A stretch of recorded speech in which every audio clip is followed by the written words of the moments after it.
बात करते हैं आवेश संरक्षण का सिद्धांत। आवेश संरक्षण के सिद्धांत की अगर हम लोग बात करें तो क्या होता है? आवेश संरक्षण का मतलब आवेश संरक्षित रहेगा हमेशा। संरक्षित रहने का मतलब है कि आवेश चाहे एक स्थान से दूसरे स्थान तक या एक पदार्थ से दूसरे पदार्थ लेके जाओगे खत्म नहीं होगा। तो आवेश को ना तो हम लोग नष्ट कर सकते हैं ना ही तो उत्पन्न करते हैं। आवेश को हम लोग सिर्फ और सिर्फ संरक्षित कर सकते हैं, ट्रांसफर कर सकते हैं, ना तो उत्पन्न कर सकते ना ही नष्ट कर। तो वही पहले जैसे हम लोग ऊर्जा की परिभाषा देते हैं, आवेश संरक्षण मतलब ऊर्जा क्या होता है, ऊर्जा के संरक्षण का सिद्धांत क्या होता है, तो हम लोग बताते हैं कि ऊर्जा को ना तो उत्पन्न किया जा सकता है ना ही नष्ट किया जा सकता है, लेकिन एक रूप से दूसरे रूप में परिवर्तित किया जा सकता है। सेम वही चीज इसमें भी है, तो यहाँ पर भी वही लागू होता है। आवेश को ना तो हम लोग उत्पन्न कर सकते हैं ना ही नष्ट कर सकते हैं, सीधी सी बात। इसे हम लोग वैद्युत आवेश का संरक्षण सिद्धांत कहते हैं। अब देखो एक एम्पियर की परिभाषा इंपॉर्टेंट है, थोड़ा इसको समझ लो। एक एम्पियर की परिभाषा देखो, हम थोड़ा सा आपको दिखाने की प्रैक्टिस की है ताकि आपको याद रहे। देखो ये दो तार है, एक तार ये है, दोनों की दिशा सेम है, इसे सीधा रखा गया है। एक तार ये है। अब देखिए, अब ये दोनों तार कैसे हैं? पहली बात तो सीधा, टेढ़ा मेढ़ा नहीं लेना है। पहली बात सीधा है और लंबे है और समांतर भी है, एक दूसरे के समांतर, मतलब दूरी समान है, ये दूसरे को कभी कट नहीं करेंगे। अगर कट कर दोगे, जैसे मान लो दो तार गए ऐसे कट हो जाएगा, तो उसे बोलते हैं ना क्या बोलते हैं, शॉर्ट सर्किट बोलते हैं उसे। ये अगर ऐसे दोनों तार कट हो जाएंगे, शॉर्ट सर्किट हो जाएगा, तो जिसे लघु पतन बोलते हैं ना, दिक्कत होगी। तो सीधी सी बात, ये दो सीधे लंबे समांतर चालक तार है और जिनके बीच की दूरी कितना है? 1 मीटर। अब इसमें हम लोग को धारा प्रवाहित करनी है, इसमें भी धारा प्रवाहित करना है और इसमें भी धारा प्रवाहित करना है। तो यदि इन तारों में 1 मीटर ना, इसमें 1 मीटर लिया जाए, मान अभी हम जैसे यहां से लेकर के सैफाबाद तक तार बिछा दिया जाए, अब पूछना है कुल कितनी धारा जा रही थी। पहले एक छोटी दूरी के लिए निकाल लो, 1 मीटर के लिए, 2 मीटर के लिए, 10 मीटर के लिए निकाल लो, उसके बाद गुणा कर देना, उसी से हो जाएगा। तो हम लोग सबसे पहले एक छोटे टुकड़े के लिए निकालते हैं। सबसे पहले इसमें 1 मीटर के लिए निकाला गया कि 1 मीटर में कितनी धारा जाएगी, उसी से हम लोग पूरा निकाल लेंगे नाप करके।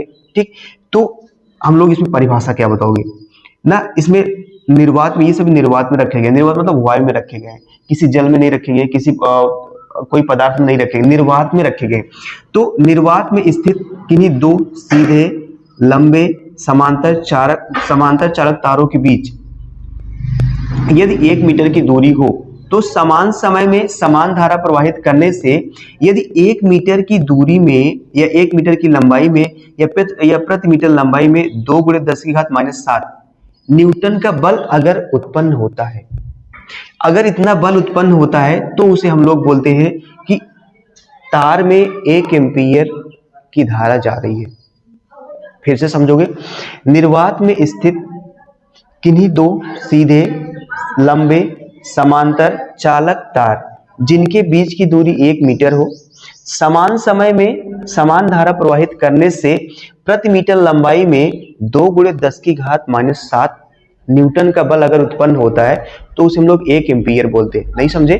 फिर से समझोगे, परिभाषा यही याद करा देंगे। अगर अपने आप से याद करोगे ना तो थोड़ा नहीं बहुत मुश्किल होगी। परिभाषा थोड़ा टेढ़ा मेढ़ी लंबी है। इसमें क्या बोलोगे सर? निर्वात में स्थित दो सीधे लंबे समांतर चालक तारों के बीच या चालक तार जिनके बीच की दूरी 1 मीटर हो, ठीक, और समान समय में समान धारा प्रवाहित करने से प्रति लंबाई, या आप कह सकते हो 1 मीटर लंबाई में 2 × 10⁻⁷ न्यूटन का बल उत्पन्न होता है, तो परिपथ में या तार में प्रवाहित धारा का मान 1 एम्पीयर होता है। कुछ दिमाग में बैठक नहीं बैठा? फिर से एक बार देख लो, लास्ट बार। आप बताओगे सर, निर्वात में स्थित दो सीधे लंबे समांतर तार जिनके बीच की दूरी 1 मीटर हो, समान समय में समान धारा प्रवाहित करने पर यदि दोनों तारों के प्रति मीटर लंबाई में 2 × 10⁻⁷ न्यूटन का बल उत्पन्न होता है, तो तारों में प्रवाहित धारा 1 एम्पीयर होगी। ठीक है, ये हो गया। अब तो ये हम लोग जान लिए कि 1 एम्पीयर की परिभाषा क्या होती है और ये सब सारी चीजें। दूसरी हेडिंग जानते हैं, आवेश का क्वांटीकरण क्या होता है। क्वांटीकरण आप चाहे बोलो, चाहे परमाणुकता बोलो, चाहे इसे हम लोग क्वांटीकृत भी कहते हैं, सबका नाम एक ही है। कभी कभी एक नंबर में आ जाता है। इसको देखो, हम जब लेसन बता रहे थे तो आपको बताए थे कि आवेश को भिन्नों में नहीं लिखा जा सकता है, आवेश को आप जैसे E/2 या E/3 या E/5 भिन्न में नहीं लिख सकते हो, ये हमेशा मूल आवेश के पूर्ण गुणज के रूप में होगा। मतलब 1 आवेश, 2 आवेश, 5 आवेश, 10 आवेश, 20 आवेश, ऐसे हमेशा पूर्ण गुणज के रूप में होगा। तो आवेश का क्वांटीकरण का मतलब आप सीधा सीधा बताओगे सर कि आवेश को भिन्न में नहीं लिखा जा सकता है, यह हमेशा मूल आवेश के ना पूर्ण गुणज के रूप में होता है। पूर्ण गुणज का मतलब होगा कभी भिन्न में नहीं होगा। 2 आवेश, 3 आवेश, 4 आवेश, 5 आवेश, 10 आवेश, ऐसा कुछ होता है। ठीक है, बात समझे कि नहीं समझे? याद हुआ कि नहीं याद? क्वांटीकरण याद हुआ कि नहीं होता? क्वांटीकरण याद हुआ कि नहीं याद हुआ?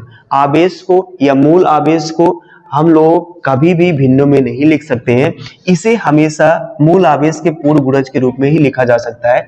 और यह वैद्युत आवेश का क्वांटीकरण या वैद्युत आवेश का क्वांटीकरण सिद्धांत भी कहलाता है। ठीक है, अब आप थोड़ा इसमें आ जाइए, इसी से ना एम्पियर से ही रिलेटेड था ये वैद्युत धारा। देखो वैद्युत धारा हम लोग कक्षा 10 में पढ़े थे कि क्या होता है, आवेश के प्रवाह के समय दर को वैद्युत धारा कहते हैं। आवेश को I से लिखते हैं, सॉरी वैद्युत धारा को I से लिखते हैं, आवेश को Q से लिखते हैं, समय को T से लिखते हैं, तो I बराबर Q/T हो जाएगा। I का मात्रक कूलाम प्रति सेकंड होगा, 2 मात्रक होता है, कूलाम प्रति सेकंड आप चाहे बोल दो, चाहे इसी को मिला करके क्या बोलते हैं, एम्पियर। ठीक है, यही से एम्पियर होता है। अच्छा, एक अगर जैसे मान लो ये परिभाषा कभी न याद हो, छोटी परिभाषा बोल दो सर, 1 एम्पियर किसके बराबर होगा? 1 एम्पियर किसके बराबर होगा?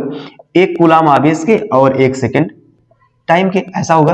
तो आप परिभाषा बताओगे सर, यदि किसी चालक तार में 1 सेकंड में 1 कूलाम का आवेश प्रवाहित हो रहा है, यदि किसी चालक तार में 1 सेकंड में 1 कूलाम का आवेश प्रवाहित हो रहा है, तो उस चालक तार में प्रवाहित धारा जो होगी 1 एम्पियर होगी। ऐसे आप दे सकते हो ना। किसी चालक तार में यदि 1 सेकंड में 1 कूलाम का आवेश प्रवाहित हो रहा है, तो चालक तार में प्रवाहित धारा का मान 1 एम्पियर होगा। ये भी वैसे ही है। ठीक है, ये काम चलाऊ है, लेकिन ये एक जेन्युइन परिभाषा है ना, एकदम ट्रू परिभाषा है। तो यहां से ये सारी चीजें हो गई, आवेश का क्वांटीकरण हो गया। परावैद्युतांक की परिभाषा देखते हैं। परावैद्युतांक क्या होता है? परावैद्युतांक एक माध्यम होता है जिसको हम लोग K से लिखते हैं, ये। ठीक है, ये अभी एक फॉर्मूला हम लोग बता दे रहे हैं कि ये we know that epsilon equal to epsilon not into K होगा। इसके बारे में हम लोग बहुत सारी चीजें पढ़ ली है, इसके बारे में जानते हैं ना। ये क्या होता है? निर्वात की वैद्युतशीलता होती है। इसकी बताओ, इसकी बीमा क्या, इसका मात्रक क्या होता है? उस मात्रक बताओ, इसका क्या होता है? न्यूटन मीटर स्क्वायर प्रति कूलम स्क्वायर। इसका मान कितना होता है? 8.85 गुणे 10 की घात -12 न्यूटन मीटर स्क्वायर प्रति क्या होगा? Coulomb square. इसकी बीमा क्या होती है बताओ? m-1 l-3 T4 A।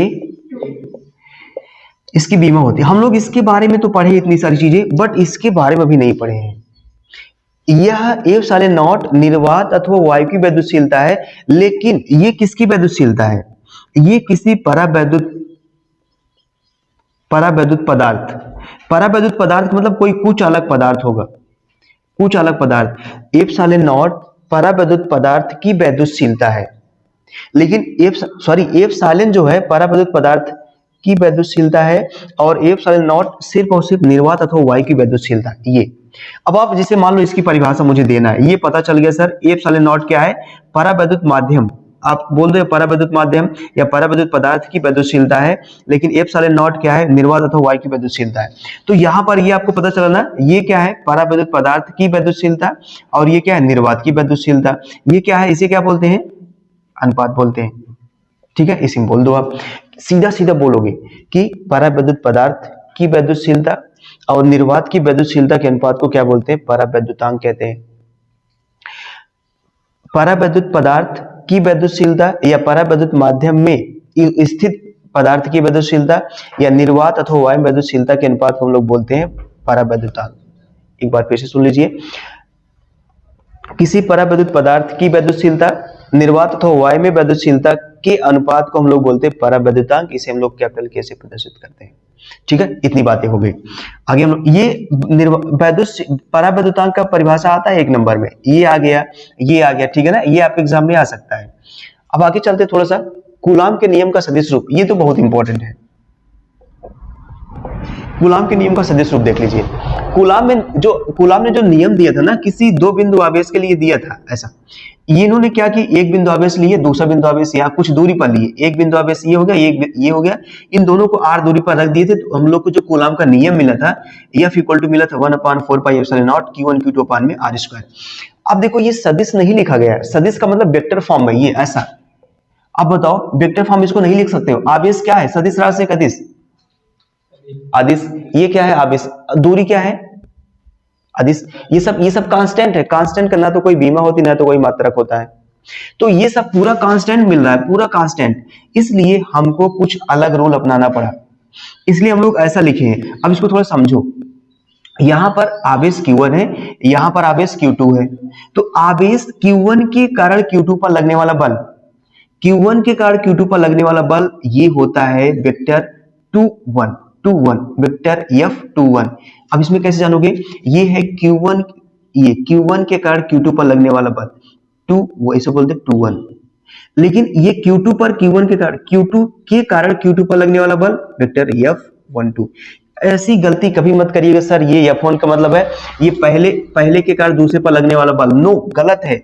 ये ऐसा हम लोग देखते हैं, Q2 के कारण ना, ये दूसरे कारण पहले पर लगने वाला बल ये है, दूसरे के कारण पहले के कारण दूसरे पर लगने वाला बल है। ये तो बल की बात हुई। दूरी की बात, दूरी ये यहां से इस Q1 से Q2 की दूरी ये कैप R12 या R कैप 12, Q2 से Q1 की दूरी R कैप 21 ये होगा। तो अब जैसे कहीं लिख दिया गया है ये, मान लो F13, इसका मतलब क्या है? इसका मतलब क्या है बताओ? इसका मतलब सर कि तीसरे आवेश के कारण पहले आवेश पर लगने वाला बल है। या मान लो लिख दिया गया है वेक्टर F52, इसका मतलब क्या है? इसका मतलब दूसरे आवेश के कारण पांचवें आवेश पर लगने वाला बल है। ठीक, ये भूलना मत। तो ये पहले आवेश के कारण दूसरे आवेश पर लगने वाला बल वेक्टर F21, और दूसरे आवेश के कारण पहले पर लगने वाला बल क्या है? ये। अगर मैं आपसे बोलूं कि पहले आवेश के कारण दूसरे पर लगने वाला बल क्या होगा? Vector F21। दूरी क्या होगी बताओ? Q1 से Q2 की दूरी क्या है? ये वाली है। तो ये हो जाएगा 1/4πε0 Q1 Q2 r², और ये हो जाएगा r कैप 12। ये हो गया। हम लोग ऐसा क्यों लिखे सर? यही कहीं वेक्टर लगा देते, जैसे इसका वेक्टर लगाए, यही कहीं वेक्टर लगा देते।